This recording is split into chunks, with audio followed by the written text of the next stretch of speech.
This is Bazaar Morning Call, broadcasting live from the CNBC-TV18 Motilal Oswal studios in Mumbai.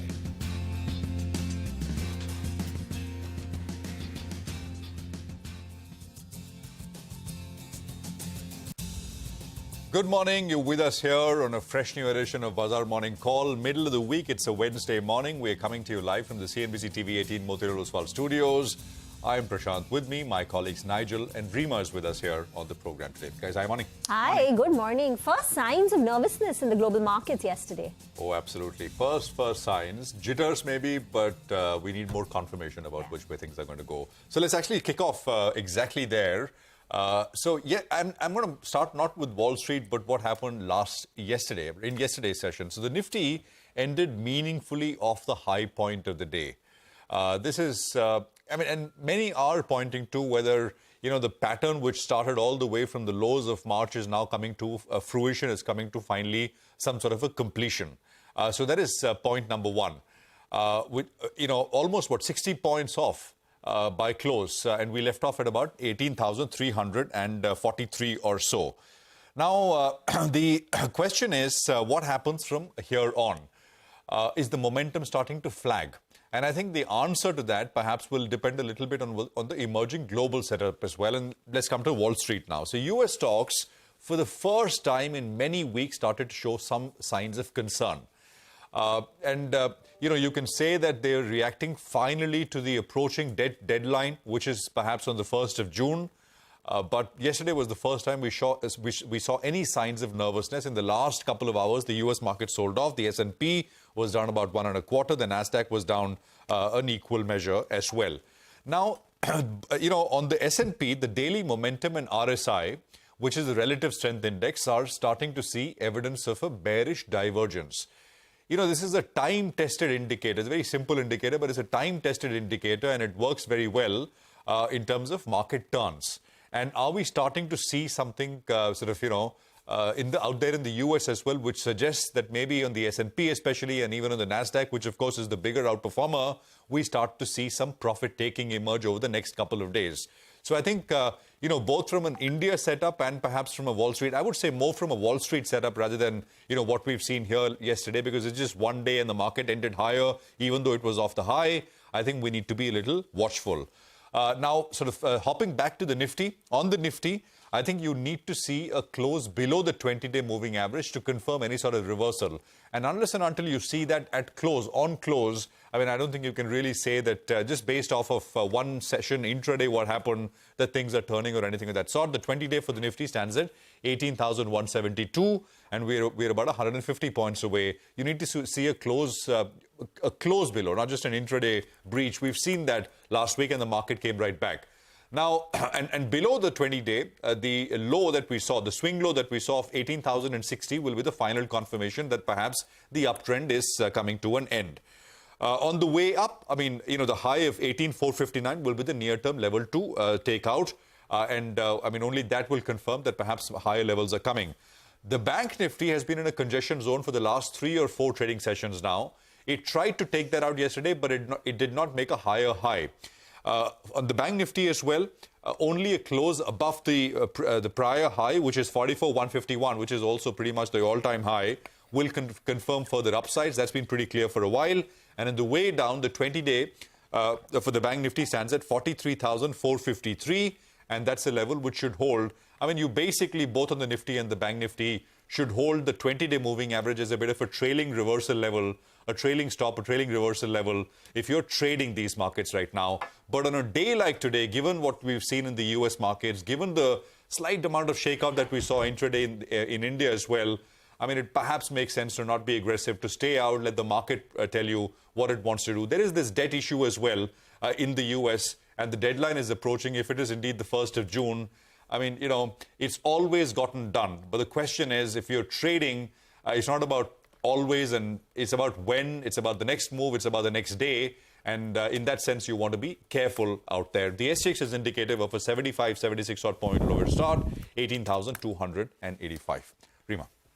So US had its worst session since 2nd of May. Yeah. So for the last 2 weeks, markets have been going on with the hope that, eventually it's going to get resolved. But yesterday we had the Republican Speaker, Kevin McCarthy, says that as of now, no more negotiations or meetings are planned to resolve this debt impasse. So that's, shaken sentiment a bit. There is a bit of risk-off across the Asian market screen. So Hang Seng, China, and Japanese markets, all of them are trading with a cut in excess of 1%. So the Asian market screen is firmly lower, and the SGX Nifty is currently down close to about 75 points. The futures is indicating the start will be below 18,300. That said, looking at the domestic cubes, the earnings which came overnight, at least some of the big boys, was not as bad.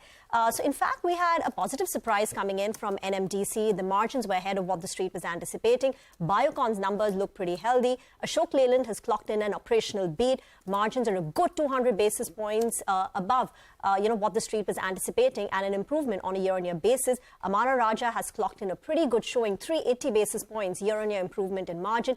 Dixon has had a solid quarter. There have been a few misses like Metro Brands, where the profits came under pressure, but largely the earnings picture overnight has been positive. What will you watch out for today? You've got numbers from Hindalco, so that's the only Nifty company reporting numbers today, but you've got Cummins India, Nalco India Cements reporting numbers. And finally, on the global front, the minutes of the 2nd of May, 2nd and 3rd May FOMC meeting, the minutes will be out. So investors will be tracking that very closely, because you will get insights into what will happen in the June meeting. Will they go ahead and raise rates, or will they pause? So that's going to be one of the big data points to track today. But yesterday, Nigel, for the second day in a row, both the FIs and the DIs bought in the cash market. Well, indeed, but the FI buying has come down a little bit, right, in comparison to what they're doing. And yesterday, I think there was a technical factor that played out. That's the reason that the Nifty ended at the low point of the day, because you pull up the Nifty Financial Services Index and you pull up the Nifty Bank. Both of them saw a sharp downtick in the last 30 minutes. So that's expiry-related factor that plays out. So that's good to see the Nifty Financial Services expiry that we ended lower. Now, the bulls, well, it appears they require a bigger trigger to get past that 18,450 to around 18,500 odd mark. Yesterday, you're talking about the knockout punch or the finisher. The finisher is missing, actually, cricketing parlance for the Nifty, at least as of now, because we're getting close to around 18,450, but we're not getting past that. On the downside, though, 18,250, I think that's the line in sand for today itself. And maybe the bulls with a bit of a stop loss, a 50, 60 point stop loss, maybe they'll fancy their charges at around 18,250. Let's tell you why. Yesterday, the FIs, they added more longs in short positioning, close to around 4 longs for every one short is what they added. And now the long short positioning is at around 50% apiece. The options data, that's giving you a sense. Remember, tomorrow you have the big expiry. That's the monthly expiry that plays out. The 18,300 put, well, that added close to around 40 lakh shares. The 18,400 call as well, that as well added close to around 35 lakh shares. So given that both of them were most active in yesterday's trading session, and the premium was roughly around 40 to around 50 rupees on an average for the day, and the total open interest at both these two strikes is more than a crore. So you're getting your bit of a range that you're looking at, both the goalposts for the market, both of them 18,300, 18,400, more than a crore shares odd. So just plugging in the premiums and looking at the options data, 18,250 to around 18,460, that's the highest level we've seen in this series. That becomes the broad band.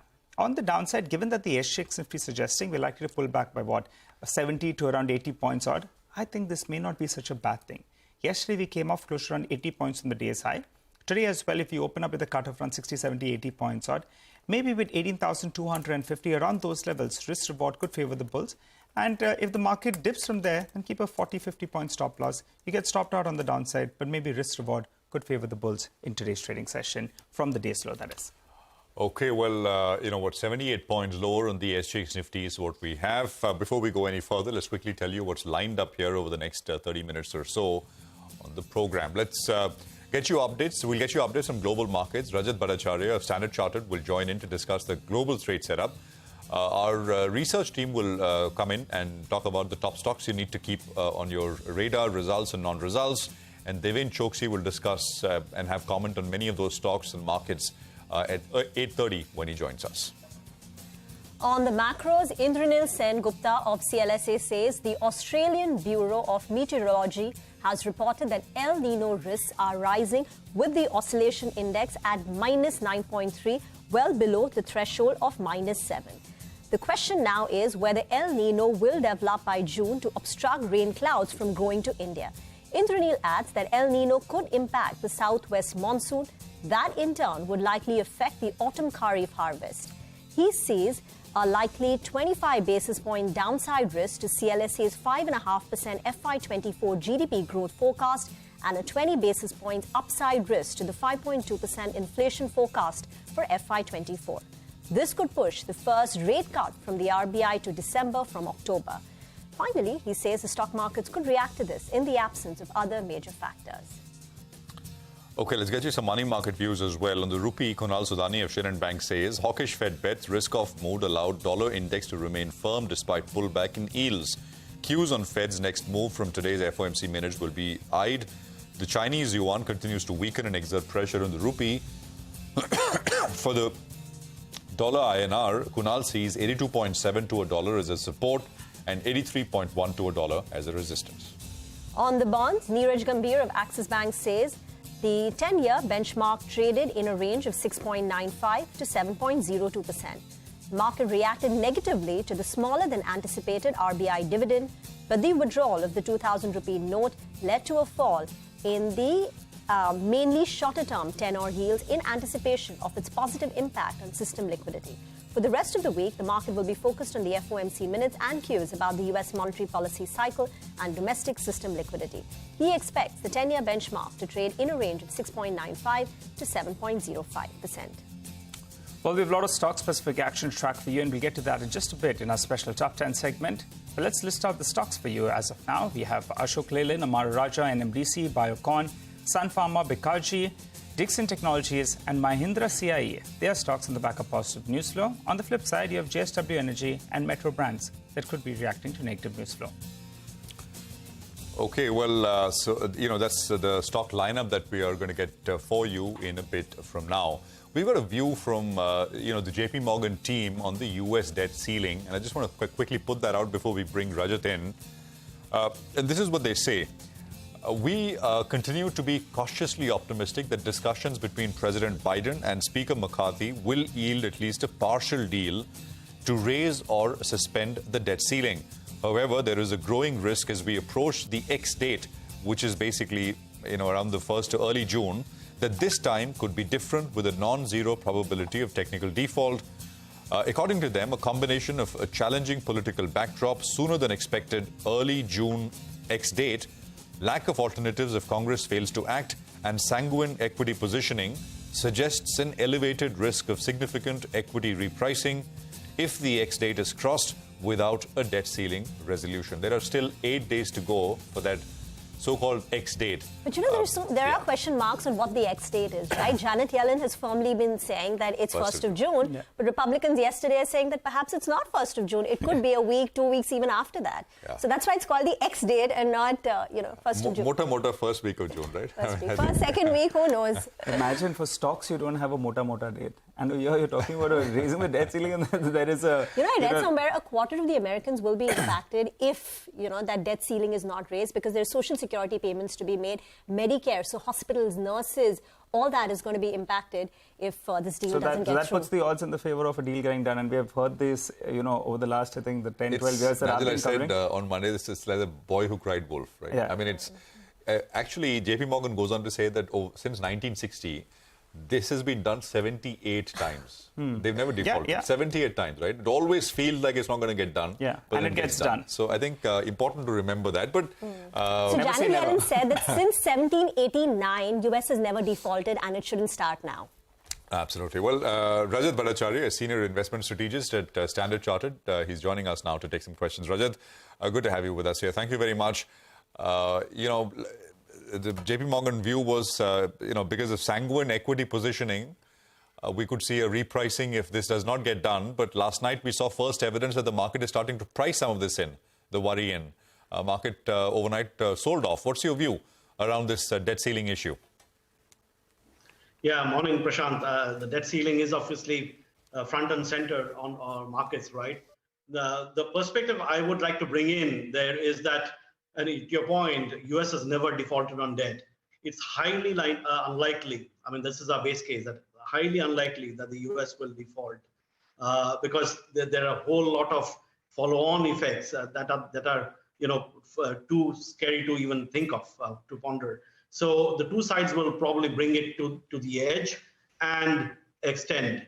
Now, the real implication, I think, and this is where we spend a bit more time on, is that what happens if there is a deal, right, last-minute deal. That last-minute deal will involve almost certainly acceptance by the Democrats to cut budget deficits. And that will, the next round of budget talks, as you know, starts from, in a few months, because their US budget year starts from October. So the next year, fiscal year, there will be a lot of wrangling on budget cuts. And that is negative for growth over and above the overarching, monetary tightening that is going on in the US. The other aspect that we need to think of, and this is where, markets are pretty alert to the talks going on. But think about if there is a deal, there could be a slight boost in sentiment because of a deal to postpone the debt ceiling. But what happens then? The next implication is that the Treasury would come in and borrow. Once the debt ceiling is raised, they have the leeway to borrow. They will borrow, and they will borrow big because they need to replenish the cash reserves. So there will be a liquidity squeeze in the market, even if the deal is done. And that is probably going to drag the market again. Why I bring this up? Because we're seeing, the 4,200, the 4,200 is turning out to be a very key resistance for S&P. Regardless of what is going on, everything is going on. S&P 500 has not been able to break that, and it's tried 3 times since June last year. That is the critical level that we're watching on for US markets. Rajat, morning. Rima here. A side but an important issue is what the Fed is going to do at the 13th and 14th of June policy. Will they pause after 10 consecutive rate hikes, or will we see another rate hike? Your thoughts on this issue? Because today we will get some insights into the Fed thinking when the FOMC minutes of the May meeting are revealed. Yes, great point, Rima. I think that's the other aspect. Let me link Fed first to that earlier point I made about debt ceiling. If there's a liquidity squeeze immediately after the ceiling is raised, the Fed could stop QT. So that's an upside. So they will try to offset the liquidity squeeze with ending QT sooner than we expected. And we were expecting end of QT, end of this year, right? So that's the first thing, Fed reaction. But going back to your point on the Fed minutes, more and more data coming through. You saw last night the PMI data has come through, right? And the service sector is strong. It's strong in the US, it's strong in Europe, but particularly in the US, service sector is strong. Manufacturing, as we know, is weakening. Now, why is the service sector strong? Because consumption is still strong. Services consumption is strong. People still have excess savings. To our reckoning, we were doing the math, and probably US consumers households are sitting on savings of $1.1 to $1.5 trillion still today. So that savings is still going to be spent. That is sustaining services consumption. The chain reaction to that is the job market, as a result, remains tight. Jobs are still being created. US needs to create at this stage just 100,000 per month jobs. It's creating more than double, sometimes triple that. So job market remains strong, and the Fed, seeing where inflation is, inflation is still above 4%. We expect inflation to end the year above 3%. In that scenario, the Fed is unlikely to cut rates as the market is expecting. Remember 2 months ago, around the banking crisis, markets were pricing 3 rate cuts. Now it has come down to 2, around 2. We see just 1 rate cut really on that background, against that background this year. All right, Rajat, we'll leave it there. Quick conversation today, but we'll have you back soon again. Thanks very much. Appreciate it here on CNBC-TV18. We'll take a break here. Our list of top stocks to watch lined up on the other side of this quick break.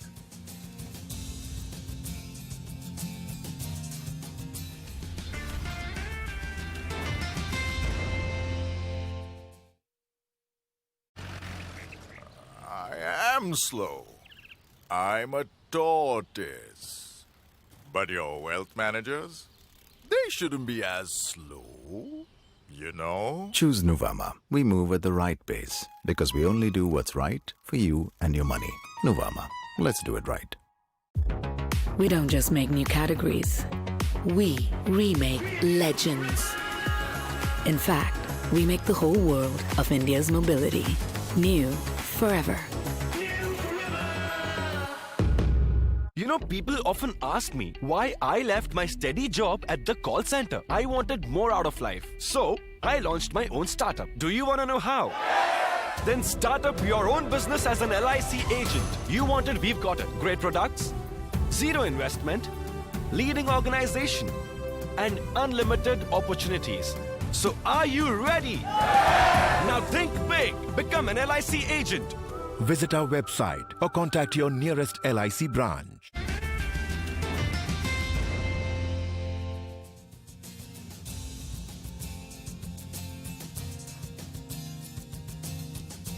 Welcome back. Hope you're having a good morning. Well, our research team is standing by as promised with CNBC-TV18's top stocks that you need to track for the day. Good morning, guys. Rima, you go first. You're tracking a couple of auto names. Well, two of them, Ashok Leyland and the other one is Amara Raja. Let me start with Ashok Leyland, where the numbers are looking good, better than what the street was anticipating. The company has clocked in a top-line growth of 33%. Operating margins have improved by 210 basis points year-on-year. Margins at 10.9% is ahead of street expectations of 10.2%. And if you pull up the trend chart of Ashok Leyland's operating margins, you would see the margins have been improving for the third consecutive quarter. At the profit line, it's a profit number of 751 crore. It looks sharply lower compared to the 900 crore that we had in the comparable quarter of last year. But that's because Q4 FY22 had an exceptional item of 470 crore. Amara Raja's numbers look good on a year-on-year basis, though on a quarter-on-quarter basis, margins have declined for Amara Raja. Let me talk about the year-on-year numbers. Revenue growth at 11.4%, very strong margin expansion to 13.9%. Profits are up 41%. But as I said, margins are lower than what they were in Q3. In Q3, the margins were at 15.7%. So QOQ, there is some margin pressure, and that could weigh on the stock. The board has gone ahead and recommended a final dividend of 3 rupees 20 paise. The management in the release talks about seeing strong volume growth in both automotive and industrial applications. They have seen an increase in market share for both OEMs and the aftermarket segment in the automotive battery segment. We will be joined by the management of Ashok Leyland in just a short while from now. But let's move on and talk about NMDC. How did the numbers look? Well, the numbers were better than what the street was expecting, actually. On the top line itself, that was a beat, and that further percolated down to the EBITDA as well as the profit number. The revenue number, well, that was better. Remember, we already have the provisional volumes numbers with us. So, in all probability, the realizations were better. EBITDA better as well as profit number. Now, sales volumes numbers, well, we were working with the number of around 12.4, 12.5 million tons precisely, right? Because you have the provisional number. But the average realization, well, that jumped up by more than 20% on a sequential basis. So the realization should come up for you. Compare Q4 with Q3, and that was good. And margins as well did improve on the back of better than expected realizations. The profit number looked much better, but that was an exceptional income of close to 1,200 crores. There was some amount that was kept back by monitoring committee, which they got, and also some money that they've got because of the sale of the NINL asset. What supports the stocks? Well, it's good amount of dividend and cash in the books, more than 20% of the market cap. So expect it to open up mildly in the green. But the scenario has changed very much on pricing as well as demand. So we'll have to see what happens to the stock from there on. And midday, I'll be talking to the management, so we'll get you further details. But Vivek joins us to tell us about JSW Energy. Vivek?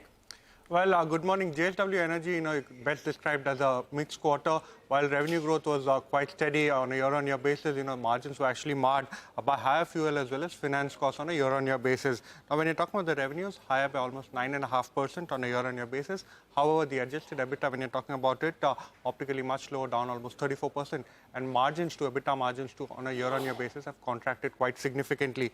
Net profit, when you're talking optically, it's down almost 68.5%. However, Q4 FY22 had a one-off adjustment relating to a hydropower regulatory deal that the company had got into. Now, the company actually has gone ahead and given very ambitious targets as far as FY30 is concerned. And along with that, the company has also gone ahead and given Strategy 2.0. So when you're talking about FY30, the company is saying that 3.5 to 4 times increase in EBITDA is what they're going to see from the current normalized EBITDA levels. And when you're talking about profitability, 3.25 to 3.7 times increase is what they're anticipating by FY30. And when you're talking about the Strategy 2.0, our generation capacity target for FY30 is almost at 20 gigawatts, energy storage 40 gigawatt hour, solar module manufacturing of close to 1 gigawatt, and green hydrogen of 3,800 tons per annum. So very strong targets given, and also slightly changing the business model itself.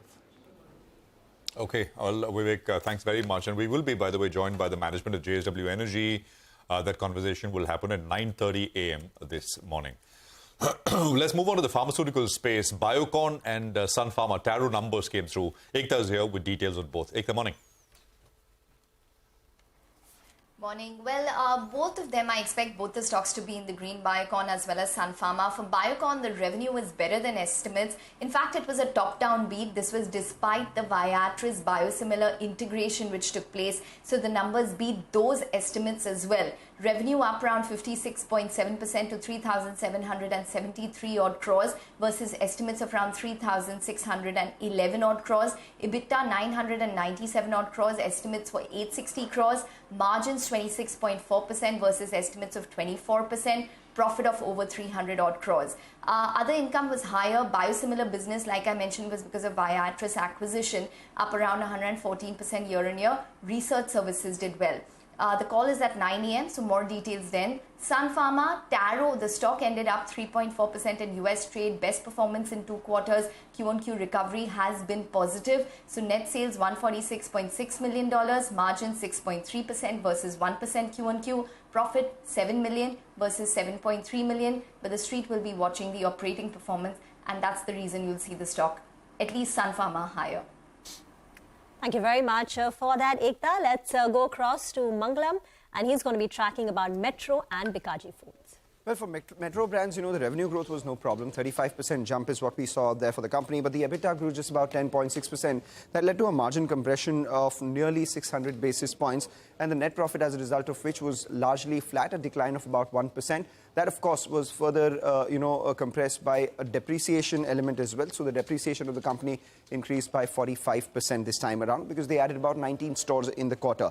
However, the company also said they incurred higher expenditure on advertising and marketing in the second half of this year, and they have some excess inventory because they're shifting their back-end systems, as a result of which the focus for FY24 will be liquidation of this excess inventory. So which means that we could see some margin pressure in the next couple of quarters as well, as a result of which see some red on Metro brands. Can't say the same for Bikaji. In fact, it could be one of the stocks of the day, and largely because of a sharp expansion that we've seen in their margins. The revenues grew 15.5%. My sense is volumes would have grown much higher because, of the reduction in raw material prices. The company would have passed on some price hikes to price cuts to the consumers. EBITDA jumped by 52%. The management had guided for double-digit margins for the next few quarters. They've gone ahead and done low teens here, 13.4% versus 10.1%, as a result of which the net profit coming in at 38 crores versus 24 crores. That's a 40% jump. The gross margins of the company, of course, expanded by nearly 500 basis points. So see some green on Bikaji.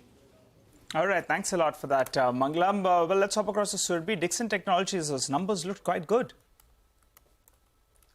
Good morning, thanks for that. So Dixon Tech, like other EMS companies, have reported a good set of numbers. Now, it beat estimates on all fronts. The revenue was up 4% on a year-on-year basis, and the company has seen a 100 basis points margin expansion on both gross margin and EBITDA levels.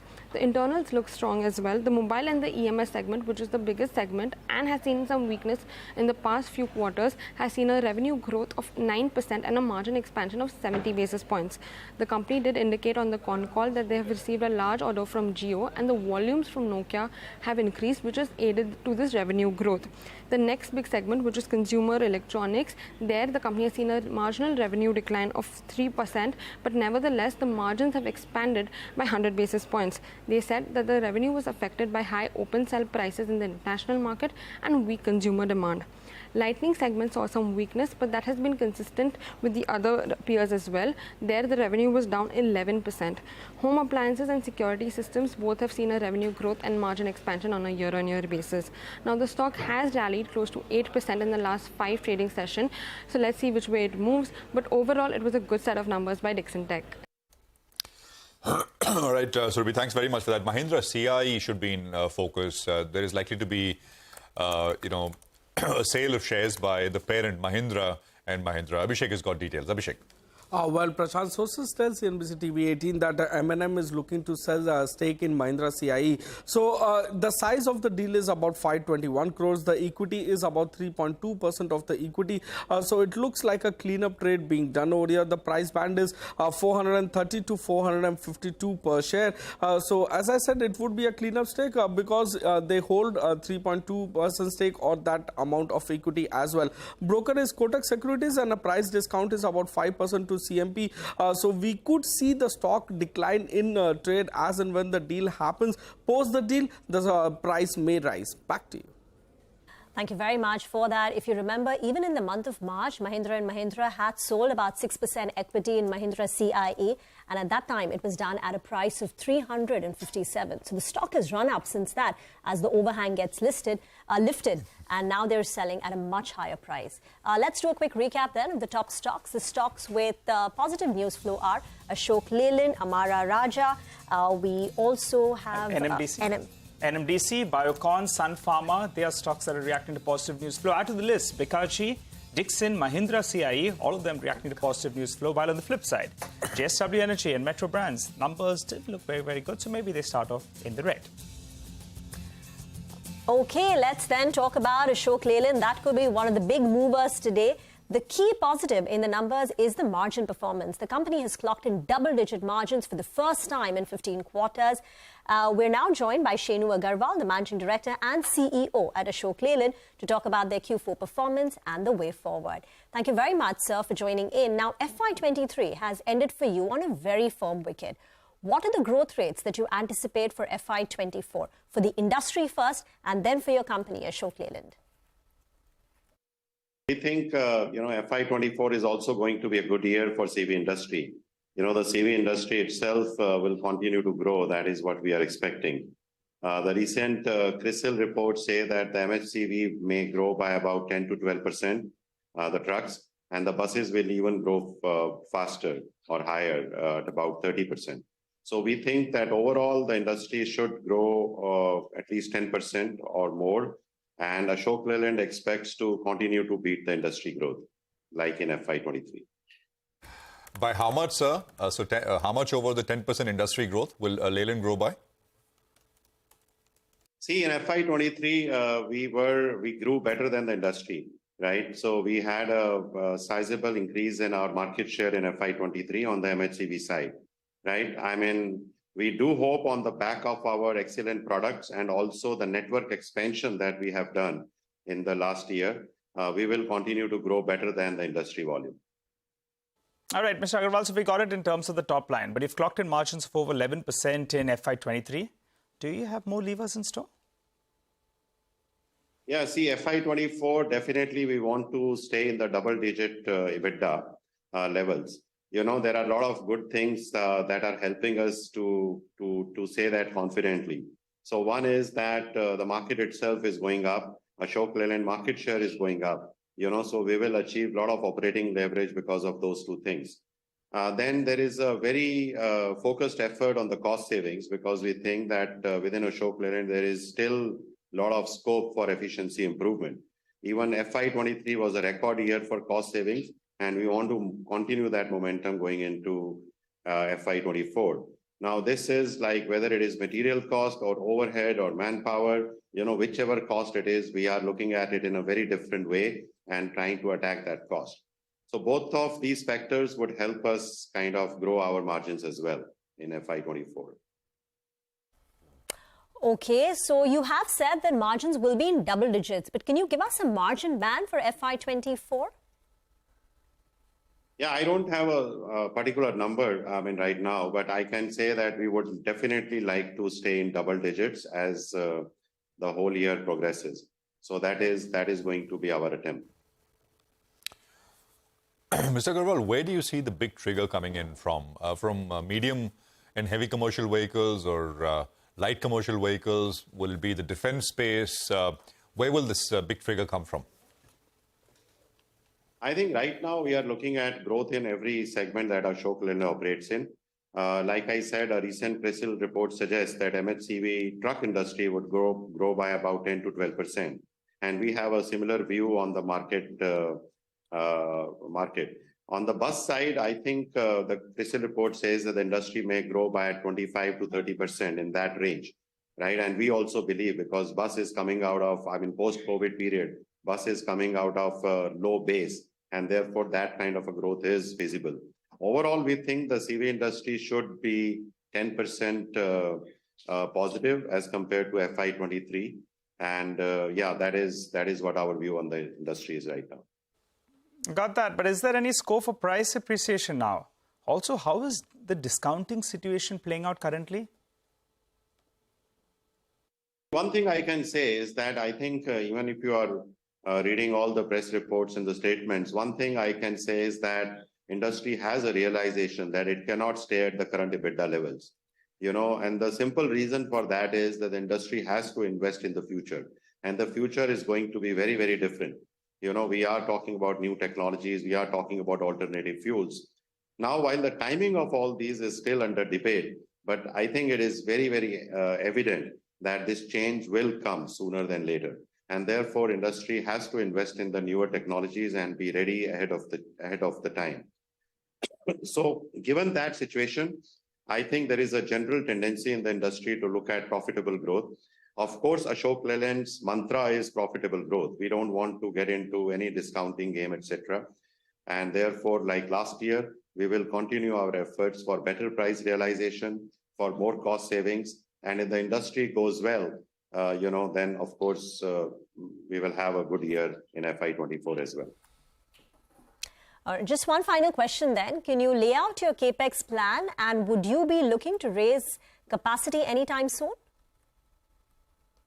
So on the capacity side, we think we have enough capacity even for the next 2 to 3 years. So on capacity side, we are not worried. There would be small capex investments into capacity, but that is largely for augmentation of capacity or debottlenecking of capacity in certain areas. Most of the capex would be on the product development side only. And in any case, last couple of years, more of the capex is being focused on the alternative fuels and new technologies, and that is going to be the trend for next few years as well. Overall, we spend about 500 to 600 crores in capex, and even in FY24, we think that we'll be spending roughly around 600 to 750 crores in capex. All right, Mr. Agarwal, good speaking to you. Thanks so much for joining in. So you're looking at outgrowing the industry. The buses segment will grow at a faster clip. The margins you're hoping stays in those double digits with various levers like cost saving that you've been focusing on. Well, that's about Ashok Leyland, but let's move on. And Manisha Gupta joins us to run us through all the action she's picking up from the commodity markets overnight. Morning, Manisha. Morning, Nigel. Thank you for that. I'll start with the crude oil prices, where we are trading at a 3-week highs right now, and we have seen gains for the 4 trading sessions. We're trading above $76 a barrel for the Brent crude prices, and this comes in after Saudi Arabia warned speculators on short positions, telling them to watch out. The next OPEC and allies meeting is now on 4th of June, with expectations that you could be looking at more statements, guidance, and perhaps another cut coming in as well. In the meanwhile, the OPEC and allies already are cutting 1.7 million barrels per day. That is what we have seen between 1st to 16th of May. So there are more cuts anticipated, and the fact that by the second half of this year, you could be looking at tightness in the market, and is the reason there is support coming in. Also, the U.S. crude inventories have declined by 6.8 million. The U.S. gas demand is at 2021 highs. So there is demand picking up, excluding China, and that perhaps is a supporting factor right now. Okay, well, Manisha, thank you very much for that. Deven Choksi will be with us when we come back on the other side of this quick break. We'll ask him for his views on companies which reported earnings and many others as well. Stay tuned.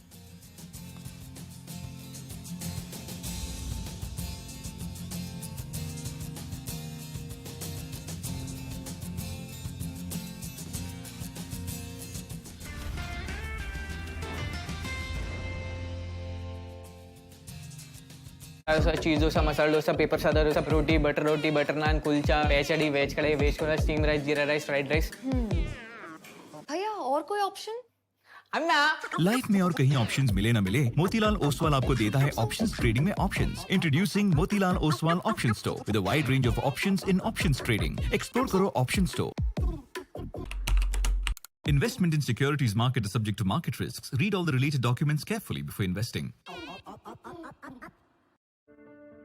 एक ऐसी धरती जिसकी सुंदरता की कोई सीमा नहीं, कला, संस्कृति और ऐतिहासिक धरोहर का एक संगम स्थल प्रशंसकों को एक जादुई क्षेत्र में ले जाता है। जम्मू कश्मीर में एक नए युग की शुरुआत। हमें मिलकर जम्मू कश्मीर को नई ऊंचाई पर ले जाना है। श्रीनगर G20 प्रतिनिधि मंडल को जम्मू और कश्मीर की सुंदरता और मेहमान नवाजी का अनुभव करने के लिए स्वागत करता है। कैसे करते हैं ट्रेड? Try 5 पैसा। Powerful charts and research tool. One click trade is the new cool. Get access to live market data. Margin funding भी है रे बेटा। 5 पैसा ऐप करो install. Trading made simple, simple for all. With 5 पैसा's wide range of products. यहाँ वहाँ चाहे हो जहाँ. Simply trade on the go. ऐसे करते हैं trade. सोच मत छोटे, install मार. Investment in securities market are subject to market risk. Read all related documents carefully before investing.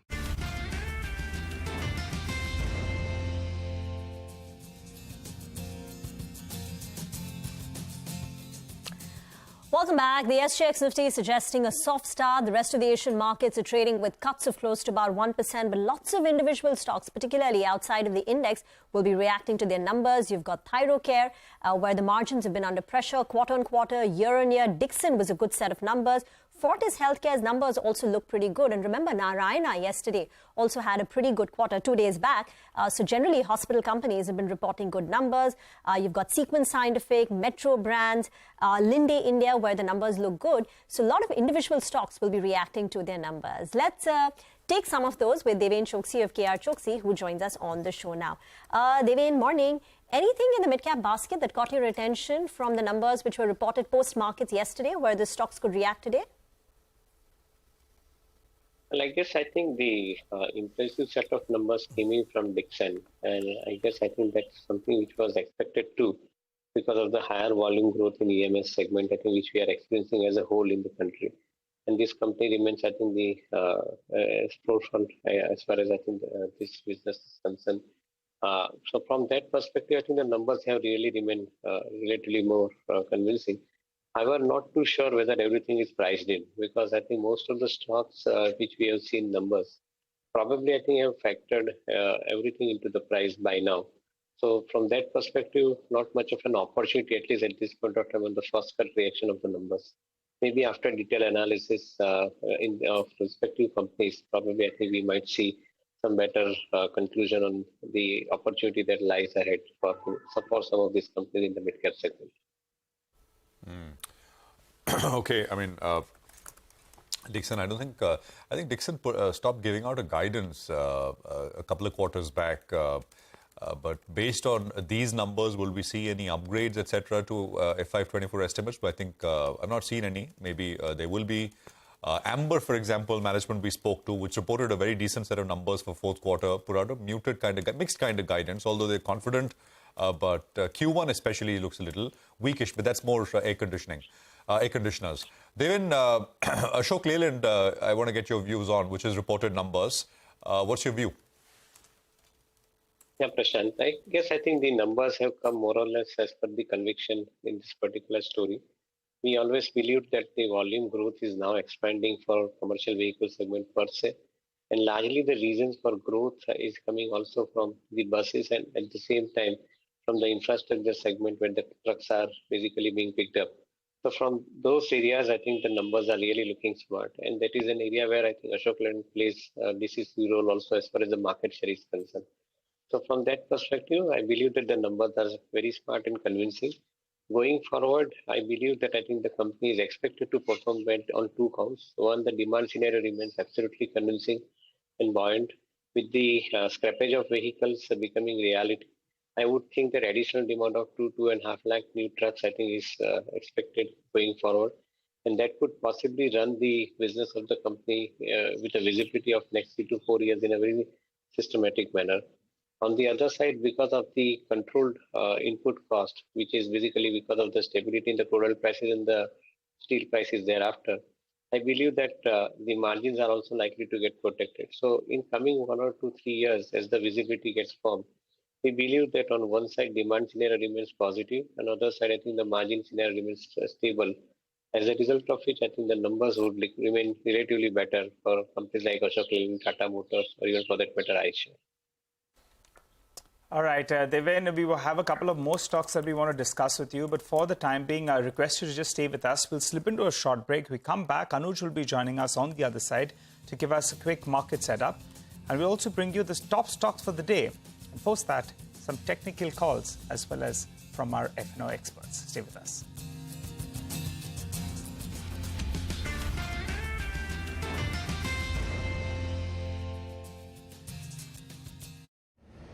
Is your strategy ambitious enough to drive transformation at scale? How can you design and deliver a strategy fit for the real world? Are you reframing your future, or is the future reframing you? Realize your transformation with connected strategy, transactions, and technology. Reframe your future with EY. Dadu, Yes? what does premium mean? Beta, premium you can say is like petrol.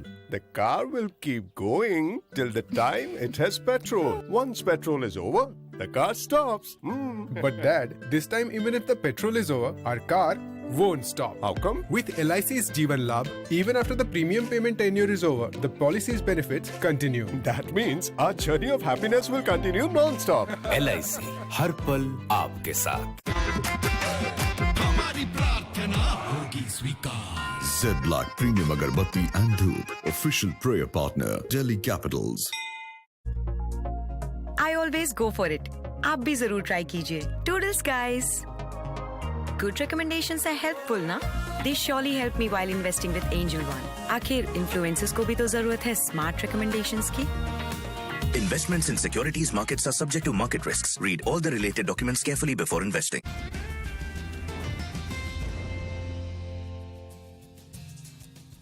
Okay, welcome back. Well, the SGX Nifty will come up on your screen. It was indicating a 70-75 point lower start earlier.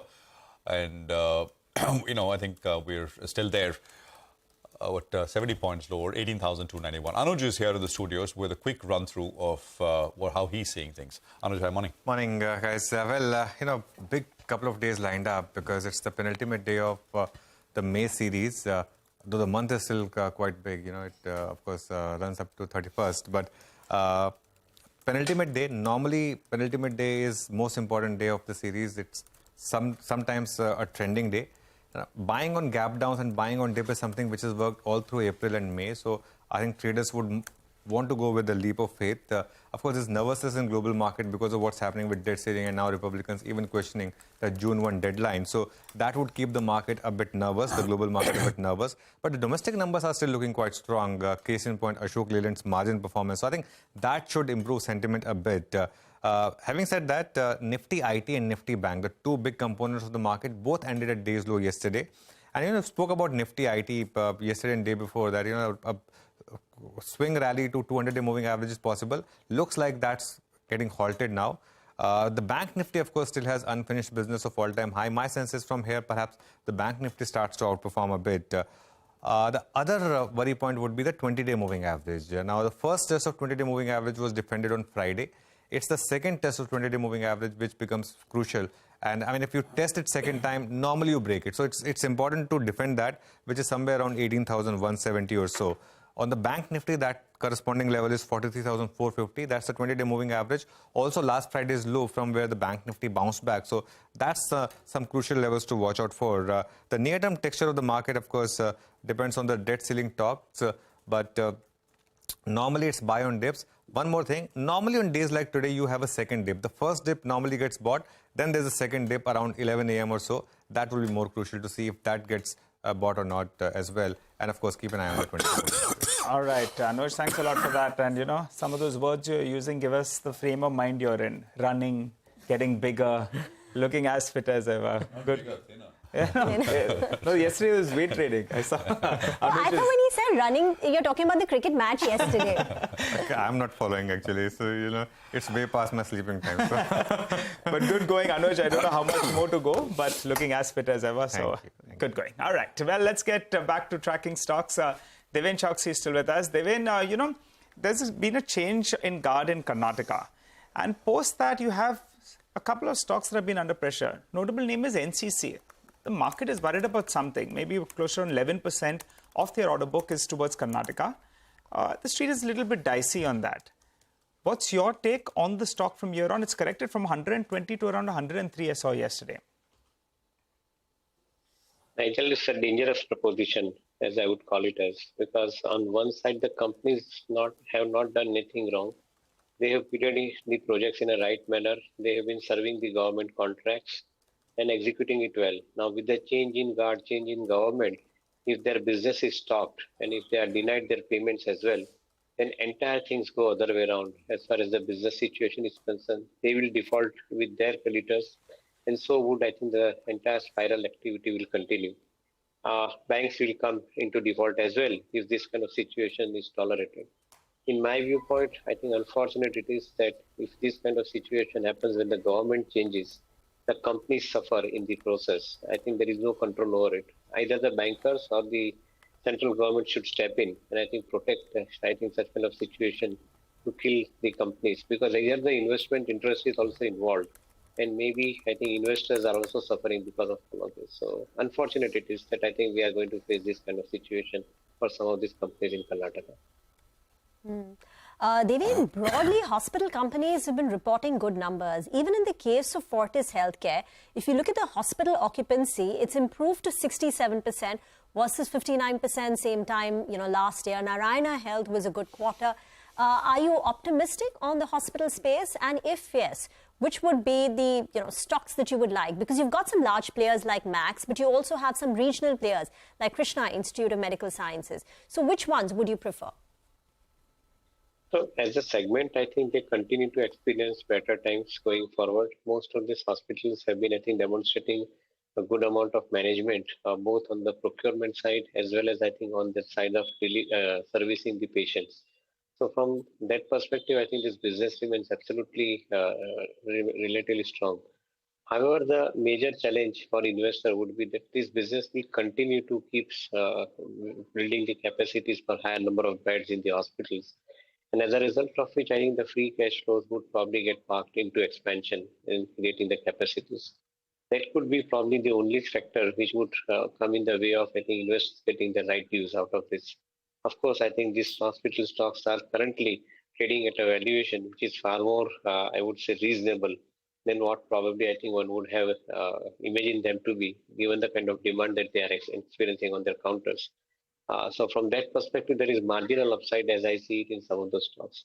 Since we don't have coverage on any of these companies, so would refrain from putting across any kind of a selection at this point of time. Okay, I got that. Deven, Mitesh and Sudarshan are with us with their technical trades and how they're seeing the setup overall. Gentlemen, good morning. Good to have both of you here. Mitesh, you go first. How do you describe the sort of drop that we saw intraday from the highs of the day? And overnight, for the first time in many weeks, the US is also throwing up some, it's at least reflecting some worries. What's the setup? Yeah. Morning, Prashant. So, we've been talking about the fact that the markets will consolidate. And I said the trigger could come from the bank Nifty if it starts getting past 44,150, which did not happen. So the idea is that since that is not happening today as well, we have a SGX indicating a 70-point kind of a gap down. Good chance that we remain range bound. And therefore, since we have hit the upper end of the range yesterday, we should now possibly give up some gains and head towards the lower end of the range. So today, I'm not very keen to buy into the gap down opening. I think we'll see 18,250 sometime early in the morning. But good chance that if we start trading below that, we could actually go and test the lower end of the range, which is closer to about 18,050-70 level. So I think patiently wait it out. You will also want to lighten a couple of stock positions which you have been carrying for last many days. And till I think, either the bank Nifty starts getting past 44,150 or we get Nifty closer to 18,100, I think that's the time to buy into indices. Sudarshan, would you have a trade on the Nifty or the Nifty Bank at opening levels, or would you wait patiently for markets to head even lower? Good morning. I don't think I have a trade at opening levels. Usually opening levels are not tradable because the market direction is not known when the markets open. The Nifty is in a trading range, but that trading range has developed after a strong uptrend. So inside the trading range, because the uptrend is with us, I would suggest buying on a sharp dip. Your stops are 18,060. So the deeper you buy on the near the stop, the better it is. I can't give a number because it's difficult to say what the markets will do. But closer, let's say, to 18,200, if you get that number, you should look for a buy on dip strategy with 18,060 as a stop. And if you don't reach there, then inside a trading range, you can simply avoid trading. Okay, got that. Noted that view on the Nifty. Sudarshan, look to buy the dip, but closer to around 18,200 with the stop loss 18,060. Sudarshan, what about individual stocks? You go first. Bada India is an intraday short. The stock has probably topped out for the short term. So look to buy with a stop above 1535. Maruti is a buy. Maruti had a small correction after that very nice rally. Now, the markets are likely to have a dip today, but in that dip, it's good to buy good quality stocks. You have a stop loss anyway. So buy with a stop under 9,015. Bajaj Finserv is another buy. It was in a trading range for 7-8 days. It broke out of that range. We could see a minor dip, and that dip could be a buying opportunity. Stop under 1415, 1415. And finally, Siemens is an intraday short. We had 3 down days in Siemens, so something is going on there. So look to go short with a stop above 30 to 450. It's only intraday. Mitesh, what about you? What are your trades? I have to mix some financial calls. On the buying side, I think I would suggest, using the intraday declines to buy into Concor and Bandhan Bank. So Concor around 655, buy with a stop at 644, targets of 680 here. Bandhan Bank on a pullback to about levels of 250, so about 3.5 points lower from the closing price. Buy there with a stop at 244 for targets of 265. On the selling side is HDFC AMC. Keep a stop at 1785, look for targets of 1725. And Bajaj Auto, I think after a good rally, is showing first signs of pullback. So sell here with a stop at 4540 for targets of 4410. Okay, all right. Thanks, gentlemen, for joining in and giving us your calls on the index as well as individual stocks. We'll come back to you all at around 9:10 a.m.